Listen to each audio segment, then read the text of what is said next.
આપ સૌનું હું આપણી સૌની ચેનલ જીવનના મૂલ્યોમાં હાર્દિક સ્વાગત કરું છું।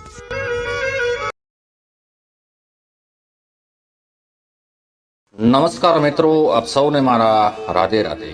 મિત્રો, માણસનું ભાગ્ય ચમકતું હોય પણ એની સાથે બુદ્ધિ ન હોય તો, અને માણસમાં બુદ્ધિ એટલે કે અકલ ખૂબ જ હોય પણ ભાગ્ય એની સાથે ન હોય તો આ પ્રશ્ન ખૂબ જ જટિલ છે। આજની વાર્તા પ્રસંગ થકી તમને એ સમજવા જાણવા મળશે કે માનવ જીવનમાં નસીબ એટલે કે ભાગ્યનું શું મહત્વ છે અને અકલનું શું મહત્વ છે। આ બંનેમાં પ્રભાવથી મોટું કોણ? આ પ્રશ્ન જ્યારે બ્રહ્માજીના દરબારમાં પણ ઉઠ્યો હતો કે નસીબ અને બુદ્ધિમાં કોણ વધારે મોટું છે, કોનું મહત્વ વધારે છે, આ પ્રશ્નનું સમાધાન બ્રહ્મદેવે કઈ રીતે કર્યું એ જાણવા સમજવા આ કથા ખૂબ લાંબી છે, પૂરી સાંભળો। પ્રાચીન કાળના સમયની આ વાત છે।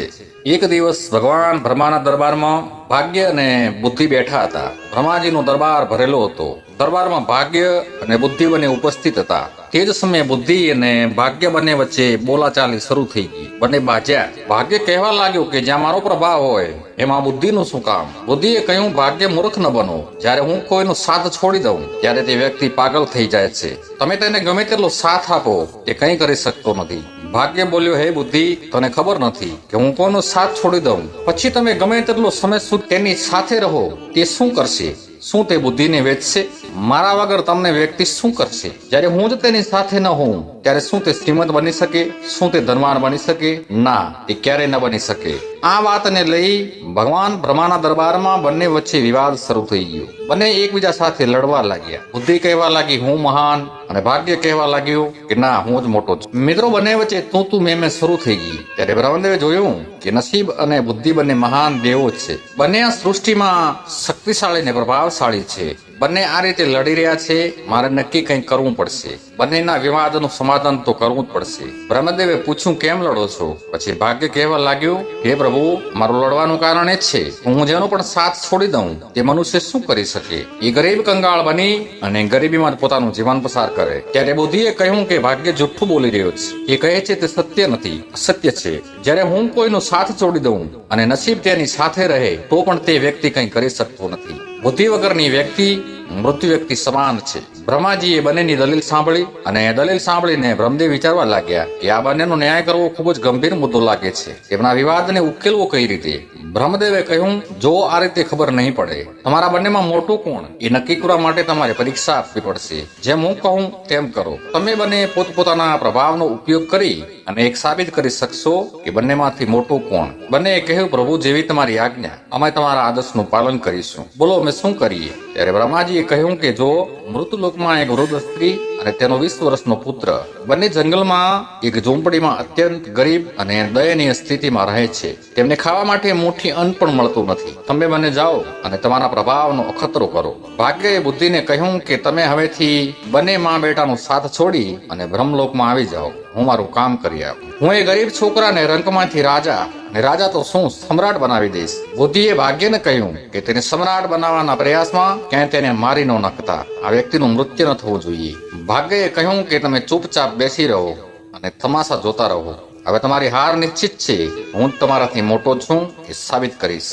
બુદ્ધિએ કહ્યું, ઠીક છે, હું આજથી તેનો સાથ છોડી દઉં છું। દર્શક મિત્રો, તે મા બેટાના શરીરમાંથી બુદ્ધિ નીકળી જાય છે અને તે છોકરો હવે માત્ર એક પાગલ વ્યક્તિ બનીને રહી ગયો અને ભાગ્ય ત્યાં જંગલમાં ગયા। ભાગ્યે જઈને જોયું કે છોકરા પાસે ઘાસની ઝૂંપડી સિવાય બીજું કંઈ નથી અને માત્ર 3 બકરીઓ છે। તે 3 બકરીઓ માટે ઝાડના પાંદડા કાપી અને તેમને ખવડાવે છે। તે આખો દિવસ બકરીઓ ચરાવવામાં વિતાવે છે। તેના પગમાં પહેરવા માટે જૂતા પણ નથી, તેમજ શરીર પર સારા વસ્ત્ર પણ નથી, પરંતુ હવે હું તેને સાથ આપવા જઈ રહ્યો છું। હવે હું તેને સમ્રાટ બનાવી દઈશ।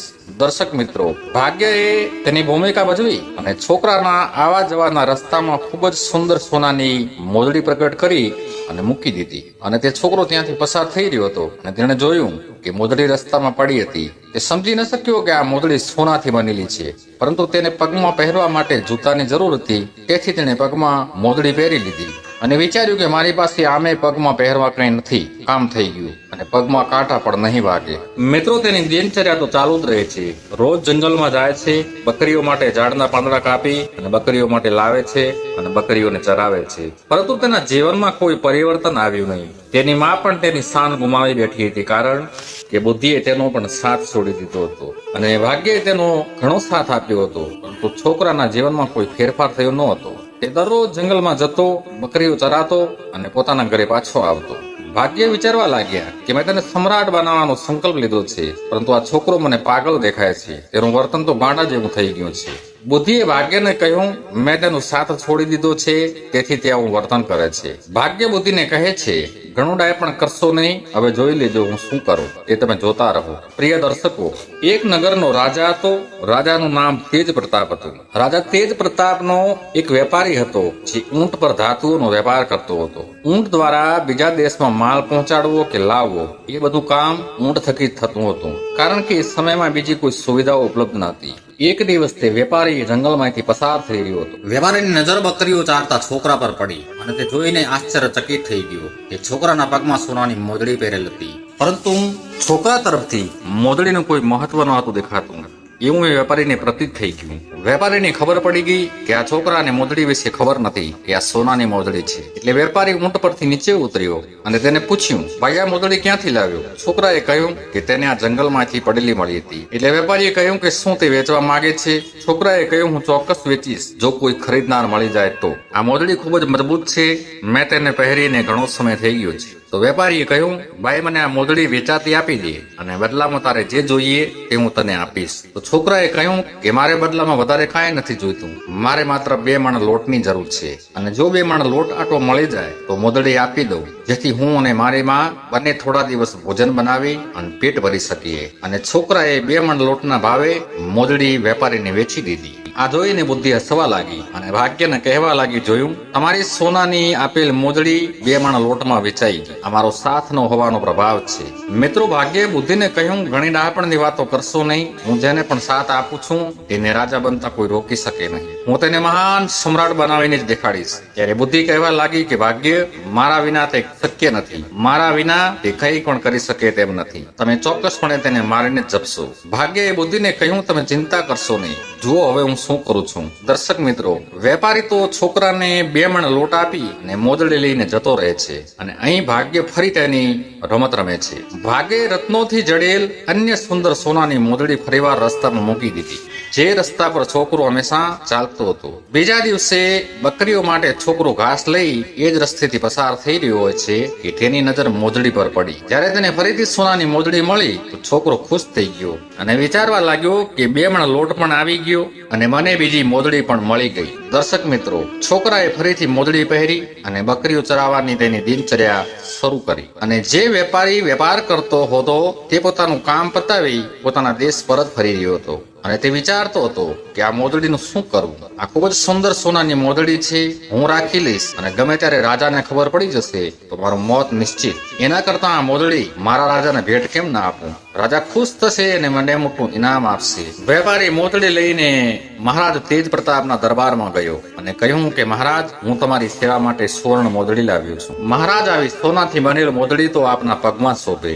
માટે આ મોજડી હું તમને ભેટ કરવા આવ્યો છું, એનો સ્વીકાર કરો. મિત્રો, જ્યારે મહારાજ તેજ પ્રતાપે મોજડી જોઈ તો તેઓ ખૂબ જ ખુશ થયા અને વિચારવા લાગ્યા કે આવી મોજડી તો સાક્ષાત કોઈ દેવી દેવતાઓ બનાવી છે અથવા ખુદ વિશ્વકર્માએ બનાવી છે. શું સુંદર મોજડી છે.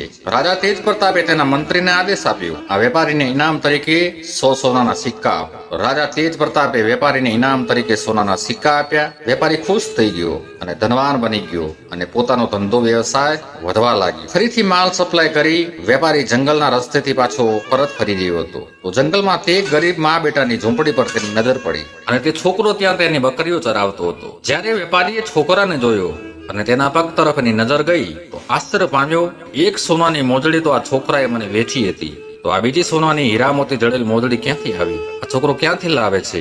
જાણવા માટે વેપારી ઊંટ પરથી નીચે ઉતર્યો અને છોકરા પાસે આવ્યો. છોકરાને કહ્યું કે શું તે આ મોજડી વેચવા માંગે છે? છોકરાએ કહ્યું, ચોક્કસ વેચીશ, પણ બદલામાં તમારે મને ઘઉંની ભરેલ બોરી આપવી પડશે. વેપારીએ કહ્યું, ઠીક છે, હું તને ઘઉંની ભરેલ બોરી આપી. વેપારી તો ઘઉંની બોરી ગરીબ માં બેટાની ઝૂંપડીમાં મુકાવી અને બદલામાં હીરા મોતી જડેલ મોજડી લઈને ત્યાંથી રવાના થઈ. વેપારી રસ્તામાં ચાલતો ચાલતા વિચારવા લાગ્યો કે પહેલી વખત મોજડી રાજા સાહેબને ભેટ કરી તો મને 100 સોનાના સિક્કા મળ્યા. ફરીવાર જો આ મોજડી પણ રાજાને ભેટ કરી દઉં તો 200 સોનાના સિક્કા ઇનામમાં મળશે, કારણ આ મોજડી તો પહેલી વખતની મોજડીથી પણ અદ્ભુત છે. વેપારી તો મોજડી લઈને રાજા તેજ પ્રતાપના દરબારમાં હાજર થયો અને કહ્યું કે મહારાજ, આજ ફરીવાર તમારા માટે હીરા મોતી જડેલ સોનાની મોજડી ભેટ લાવ્યો છું, આનો સ્વીકાર કરો. રાજાએ મોજડી જોઈને રાજાને વિચાર આવ્યો કે મોજડી તો ખૂબ જ અદ્ભુત સુંદર બનાવટની છે, પણ આ વેપારી લાવે છે ક્યાંથી? તેમણે પૂછ્યું કે આ મોજડી તમે ક્યાંથી લાવ્યા છો, તમને કોણ આપે છે? વેપારી વિચારવા લાગ્યો અને જૂઠ બોલ્યો કે મહારાજ,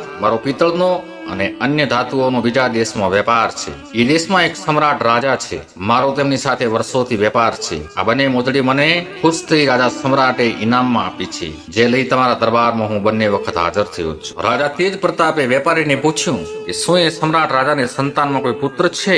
વેપારી બોલ્યો, હા મહારાજ, એક પુત્ર છે. ત્યારે રાજા તેજ પ્રતાપના મંત્રીએ રાજાને કાનમાં કહ્યું કે મહારાજ, આ વેપારી અસત્ય બોલી રહ્યો છે. એ સમ્રાટ રાજાએ તો હજી વિવાહ પણ નથી કર્યા, એ તો કુંવારા છે, તો પછી પુત્ર ક્યાંથી હોય? એટલે રાજા તેજ પ્રતાપે વેપારીને કહ્યું કે મારે એક પુત્રી છે અને એના વિવાહ હું સમ્રાટના પુત્ર સાથે કરવાનો વિચાર કરી રહ્યો છું. આ વખત તમે જાઓ ત્યારે સમ્રાટને મારો સંદેશો પહોંચાડીને પૂછીને આવો. વેપારી આ વખતે ફસાઈ ગયો. પ્યારા દર્શક મિત્રો, આ કહાની કથા થોડી લાંબી છે, એટલે આજના વિડીયોમાં આટલું જ. આ કહાનીનો બીજો ભાગ એક દિવસ છોડીને અપલોડ કરવામાં આવશે.